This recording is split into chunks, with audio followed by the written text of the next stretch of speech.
বিশ্বরাশির জাতক জাতিকাদের জন্য এই মাসটি অনুকূল যেতে পারে। আর্থিকভাবে আপনি খুব অনুকূল ফলাফল পাবেন, যার কারণে আপনি এই মাসে সমান আর্থিক সুবিধা পেতে থাকবেন এবং আপনি আপনার আর্থিক অবস্থার একটি ভালো উন্নতি দেখতে পাবেন। তবে এই সমস্ত কিছুই মাসের প্রথমার্ধে ঘটবে বলেই মনে হচ্ছে।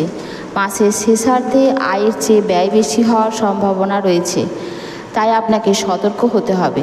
কর্মজীবনের ক্ষেত্রে আপনার উপরে প্রচুর কাজের চাপ থাকবে, তাই আপনি যদি আপনার চাকরিতে কঠোর পরিশ্রম করেন তবে আপনি কাঙ্ক্ষিত ফলাফল পাবেন। ব্যবসায়ীদের জন্য এই মাসটি যথেষ্ট ভালো।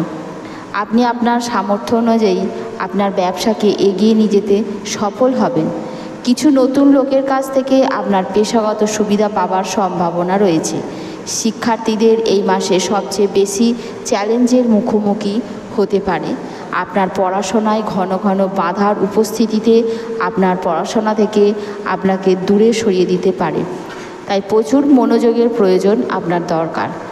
প্রেমের সম্পর্কে প্রেমের পাশাপাশি আরও অনেক কিছু হতে পারে, তাই আপনি প্রস্তুত থাকুন। বিবাদের পাশাপাশি আপনাকে বাইরের লোকের হস্তক্ষেপ, পরিবারের সদস্যদের সাথে তর্ক ইত্যাদির মতো অনেক কিছুর মুখোমুখি আপনি হতে পারেন। বিবাহিতের জন্য এই মাসটি অনুকূল যাওয়ার সম্ভাবনা রয়েছে।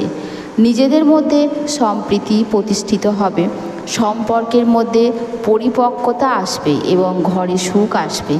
পারিবারিক জীবনেও উত্থান পতন থাকবে, তবে পারস্পরিক ভালোবাসা আপনাদের এখনও একসাথে রাখবে। এই মাস স্বাস্থ্যের দিক থেকে দুর্বল থাকতে পারে।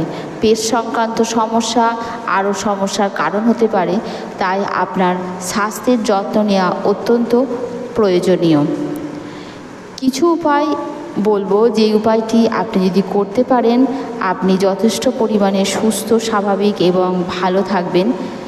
মাসের পূর্বার্ধে উত্তম গুণের রত্ন চাঁদির মুদ্রিকাতে বাঁধিয়ে আপনি আপনার অনামিকা আঙুলে শুক্লপক্ষে শুক্রবারে ধারণ করুন, আপনার সমস্ত বিপদ কেটে যাবে।